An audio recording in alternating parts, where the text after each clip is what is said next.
Hello friends, आज video रे आपण मानक स्वागत। आपण माने तो महिषी देखिथिबे।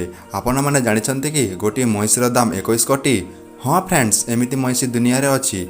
आउ केउठी नुहे आम भारतर हरियाणा राज्य रे रहुथिबा नरेंद्र महिषी सुल्तान। एही महिषीर दाम 21 कोटी पर्यंत गोटी मेला रे डका जाइथिला। 21 कोटी डका जिबा परे मध्य एहार मालिक एहाकु बिकी नथिले।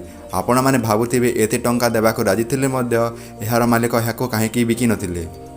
कथा एहीपरि कि जे 1700 केजी एही महिषी देखिबाकु यमराजार महिषी परी, जहाँ आपण देखिले भाविबे स्वयं यमराजा उभा होइगले। एही महिषीर लंबा 6 फुट रु अधिक अटे एवं एहार खाइबा पीवा शैली संपूर्ण निहारा। एही महिषी को प्रतिदिन 30 केजी कच्चा और सुखा घास दिया जाए। तासह 10 केजी गाजर एवं सेव खाइबाकु प्रतिदिन दिया जाइथाए। 10 लिटर दूध पीबाकु दियाजिबा सह प्रतिदिन 2 बोतल व्हिस्की मध्य पीबाकु दिया जाइथाए। एहा सह सुल्तान को एसी क्वार्टर रे रहिबार व्यवस्था मध्य करा जाइथाए।